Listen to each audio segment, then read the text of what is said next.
Pandemi COVID-19 yang kurang lebih sejak 8 bulan lalu melanda tanah air bahkan dunia. Dari segala sektor mendapatkan dampaknya, baik dari segi kesehatan hingga berdampak lesunya ekonomi.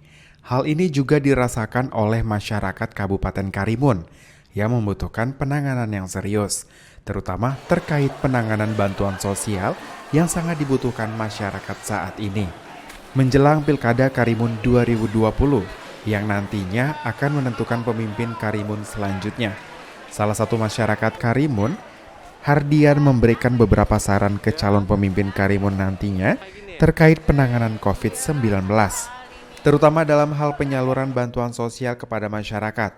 Menurut pria Paruhbaya ini, perlunya ada transparansi antara pemerintah dengan masyarakat, agar bansos dapat disalurkan kepada orang yang tepat, agar bansos dapat dirasakan oleh masyarakat yang benar-benar terdampak. Selain untuk diupayakan tentang bantuan yang sudah ada baik dari pemerintah kabupaten maupun provinsi, saya haraplah untuk disediakan di akhir bulan, mulai dari tanggal 20 sampai akhir bulan itu, segala pejabat turun ke masyarakat dalam 10 hari itu.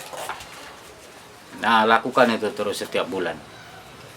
Jadi di situ bisa langsung menyimak, bisa langsung menyikapi apakah sampai tidaknya, apakah masyarakatnya kekurangan atau tidak.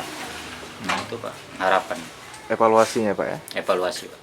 Tidak hanya itu, Hardian yang sempat viral di media sosial karena mengirimkan surat terbuka kepada Presiden Republik Indonesia terkait bansos tersebut, berharap kedepannya Karimun mendapatkan pemimpin yang serius dalam penanganan COVID-19 di Karimun. Menanggapi keluhan masyarakat tersebut, calon Bupati Karimun Iskandar Syah mengatakan ia telah menyiapkan strategi untuk melawan COVID-19, terutama dalam hal jaring pengaman sosial atau JPS, yakni program bantuan sosial berupa sembako dan bantuan uang tunai yang bersumber dari bantuan pemerintah pusat maupun pemerintah daerah.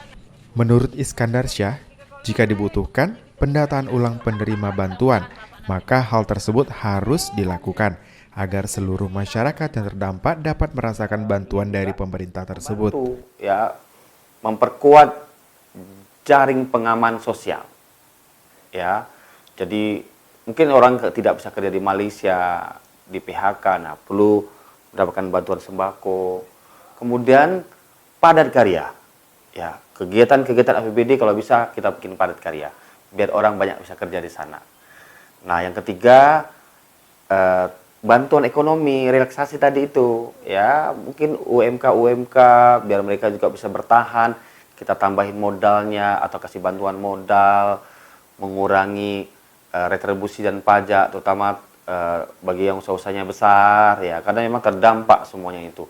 Daripada mereka akan memphk-kan banyak masyarakat, lebih bagus mungkin kita relaksasi di pajak dan retribusi mereka, sehingga juga mereka bisa membantu pemerintah daerah untuk mengurangi pengangguran dan dampak dari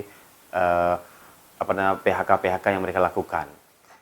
Selain fokus terhadap JPS bagi masyarakat, Iskandar Syah juga memperhatikan keselamatan tenaga kesehatan serta kelengkapan alat kesehatan yang juga menjadi faktor penting dalam mencegah dan menangani COVID-19 di Karimun, agar masyarakat Karimun mendapatkan perlindungan dan jaminan kesehatan dari bahayanya COVID-19 yang hingga saat ini masih mengancam. Diketahui saat ini, status Karimun di Kepri berada pada zona oranye. Berdasarkan data dari Satgas COVID-19 Kepri per tanggal 27 November, kasus konfirmasi positif di Karimun secara akumulatif berjumlah 235 kasus, dengan kasus aktif sebanyak 32 kasus. Kasus meninggal dunia sebanyak 13 kasus dan sembuh sebanyak 190 kasus. Masyarakat dihimbau agar selalu disiplin mencegah penularan COVID-19 dengan cara disiplin menggunakan masker, jaga jarak minimal 1,2 meter, dan selalu menjaga kebersihan guna menekan angka penyebaran COVID-19 lebih meluas lagi. Muhammad Nazarullah, GoTV News melaporkan.